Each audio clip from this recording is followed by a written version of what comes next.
Hey guys, welcome back to my channel. Good afternoon, good evening, good morning, wherever you are watching from. In case you are new here, my name is Becky. How you all doing? Hope you are fine. Hope you are keeping safe. Yeah, and here with me on my channel today is my friend Lady B. Lady B, you are welcome to this channel. Thank you. I'm happy to be here. Yeah, thank you. It's my pleasure. So guys, today we are going to be talking about studying abroad. Yeah, people have been calling me or calling us asking about schooling abroad and all of that. Yeah, though I've given some information, and today we are going to be explaining it, as in giving the details of it.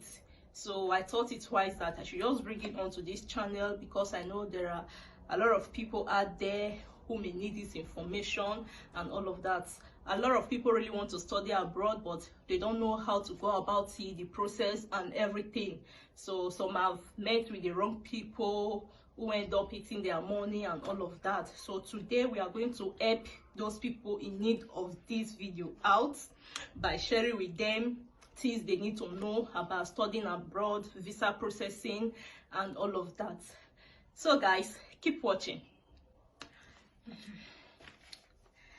Yeah, okay guys, so today we have here the things we'll be talking about on this studying of 18. And as I forget, my friend actually school in Netherlands, popularly known as Holland. Yeah, she's actually a student there presently, so she will be sharing her experience and everything. She actually got the admission while she was in Nigeria and everything. She wrote the admission and everything in Nigeria, then she came down. So she'll be sharing with us how she got the admission, the process and everything she went through. So yeah, so this schooling of 18, because it's a very broad topic, so we are going to make it into segments. We are not, there's no way we can just sit at one sitting and talk about everything. So the things we'll be talking about is admission processing or admission process, travel experience, life in Europe as a student, life in Europe, crisis management, advantages and all of that. So today we are going to be talking about the admission process. First, if you have not subscribed, please do, and don't forget to hit the notification button so that you'll be notified whenever I upload the video. Thank you very much. And so, Lady B, back to you. So please, we want you to tell us, to help so many people out there in Africa, most especially because this by God grace, this coronavirus of 18 countries have begun to ease the lockdown, and very soon, by the grace of God, everything is going to bounce back to normal, resuming by 1st of June, if I'm not mistaken. But schools are resuming soon, really soon. So today, Lady B, you are going to tell us about the admission process, how you got the admission, you know, how did you do any exam or all of that. So please. Hello everybody, my name is Blessing. Becky, thank you for having me here. You're it's welcome. A pleasure to be here. I'm currently in Germany. I came to visit my friend, and I thought that I have some very vital information to give regarding admission information. So I'm a Nigerian, by the way, and I got my admission while I was in Nigeria. Yeah, so the fantastic thing about admission, especially in my school, which is Wittenberg University of Applied Sciences in Holland, is that they made the process quite easy for me. I think I was very lucky. So first of all, if you're looking to study abroad, the most important thing you need to know is to make a research to find out the very school that you will like to go to.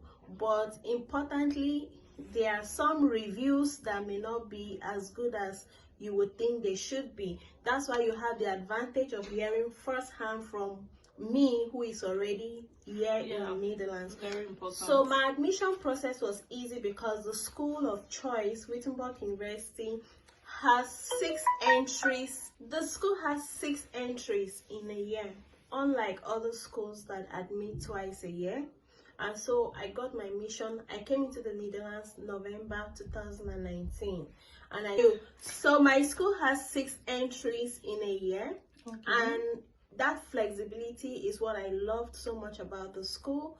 The school in question also is not that expensive, because yes, you have to look at a pocket-friendly school where you can survive the hurdles of not just paying fees but your accommodation and living expense. So the school provided the service of giving visa processing. So they process my visa. However, first step is research to know the school you want to attend. Write a proper motivation letter for why you want to study the course that you want to study.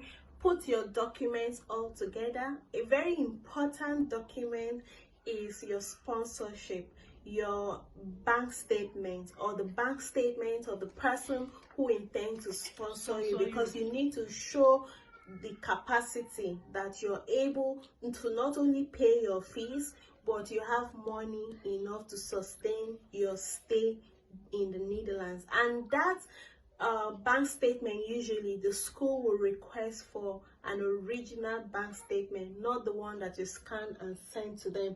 In any case, review the website and check the application suits my background. I have a geology BSc back in Nigeria and a health and safety certifications and work experience. So I decided, because I'm assigned a process tutor, I decided to change my course from that which I originally applied for to health and social care. And there are reform policies. The school can decide, you can make a choice that you want a refund, and for whatever reason, if it is a very valid reason, the school has that flexibility. Again, all of this information usually will be provided on the website. But for further information on admission processing, you can, subscribe to this channel. First of all, get Betsy details. She will give you consultation information on how to approach your admission, and all of your documents can actually be packaged.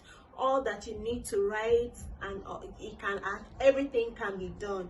And I tell you what, you can get your admission effortlessly, especially with the fact that my school in particular gives a waiver for IELTS. Usually most schools abroad will recommend and will request that you write this exam before you come, and you must have a very good score. But my school had a waiver for me, and I didn't have to go through the hurdles of writing the English test, because Nigeria is already an English speaking country, even though we speak a lot of broken. But anyways, so keep in mind the advantages. The school processed my visa, and I had to go to the nearest embassy. Unfortunately, Nigeria didn't have Netherlands embassy, so I had to pick up my visa from Ghana actually. Wow. So I went to Ghana to pick up but I was in communication with the school, and school told me when the visa was ready, and I went there, picked up my visa, and guess what? I am given a 2.5 years student residence permit, and there are also work opportunities. There are a lot of benefits that will come your way, so we need you to keep watching this space for vital and serious information. Yeah. So how long does it take for the visa to be ready? How long did it take them to get your visa ready and all of that? Okay, my visa was processed within 3 weeks. Wow. Yes, so within, yes, the school actually, because of how flexible their dates are, I think the school in particular has a working relationship with the visa embassy. And then they have that credibility. I don't know how they do it, but it was very fantastic. However, you must start your admission process between 3 to 6 weeks prior to the time that you want to resume. Like I said earlier, there are 6 entries. They have February, they have March, No, they have February, April, two months interval. And the flexibility is such that because the school structure is based on a block system. So if your course of study have 8 blocks and you come in block 3, as you go from block 3 to 4, you will still come back to the blocks that you haven't done until your study cycle is complete. Yeah, when you say blocks, what do you mean by blocks? So there are 2 semesters, okay, in a year. And my course, for instance, has my course runs for 2.5 years. Sorry, for 1.5 years precisely. So inside semesters you have block, which means all my courses are spread into blocks. Okay.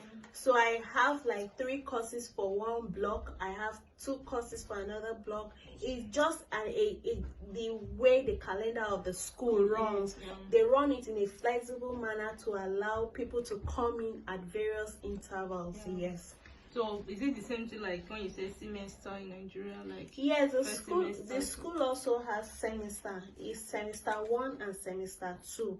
But within semester 1 you have blocks. Yeah. You have blocks where different academic workload is segmented in a way and manner that if you came in March, for instance, you join the people who are in semester 1 studying, they probably have done earlier blocks than you, but you continue with them and then you now do you. It's something that for those who are particularly interested in studying in Wittenberg University can contact us further.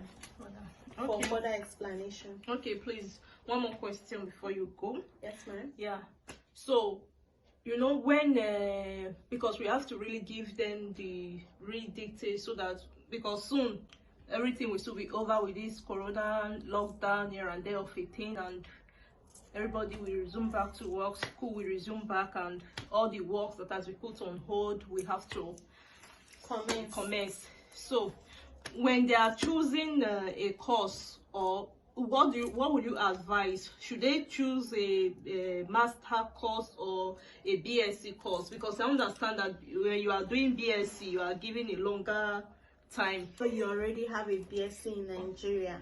You know that your BSc has to go through some reviews before it's accepted for a master's program. So it's advisable to actually take on another BSc, because because of the fee, the amount. Because if you're doing a BSc, you are allowed to pay a full tuition of 1 year, and you have a 4-year or 3-year course running. But if you're doing a master's program, it's more money and you will pay the full tuition before your admission is being processed. Unless for some cases where some of us can, you know, go between to discuss with the school admission board to consider some people for flexibility of payments. But however, if you're able to pay your, and we can actually talk about how much, you know, we can talk about your living, how you can, you know, survive the streets over here, how you can fully integrate into the system. We can talk about your travel plans. There are a lot of things actually, if you notice the way I'm talking, you know that I have some intrigues, I have some tips, I have some very vital information. We are not holding that information. All we are saying is that subscribe, like this channel, and stay tuned, and send us messages. Ask us specific questions of what you need to do. And by the way, I am here with my student ID card to actually show that I'm a valid student in Wittenberg University. So don't worry. Okay. Don't worry, let's read that alone. Okay, guys. So feel free to share this video. I'm going to be leaving a link below, or a contact. So if you have any question, you want to reach out to us, feel free, drop your question in the comment section, or feel free to send me messages and all of that video. So there are more to talk about on this channel. So feel free to ask your question. Also feel free to share this video to your friends, family, to anybody you know that this video can be of help to, can be useful to. Feel free to share the video, like, comment. Let's discuss in the comment section. You know, we know I get that far I'm talking about. You actually have no business paying agents money. That money you spend in paying agents for visa processing, you can actually use it to process your admission. And you know, when you come to Europe and you have a purpose and a reason for why you came to study, even though you have ulterior motive, it's a good thing, because in the end you have added value to yourself, and you have achieved your aim of relocation. Nobody has done any wrong thing relocating, my dear. We look for where is green. Yeah, of course now. And there are a lot of opportunities when you actually study in Europe, you know. Before now, who want to come to Europe and study and just go back just like that? Anyway guys, that is all for today's video. Please hit the notification button so that you'll be notified when I upload the rest of the videos, and let's talk in the comment section. Leave a comment if you have any question you want us to talk about. Please feel free to ask your question. Okay, thank you very much. Bye. See you in my next video.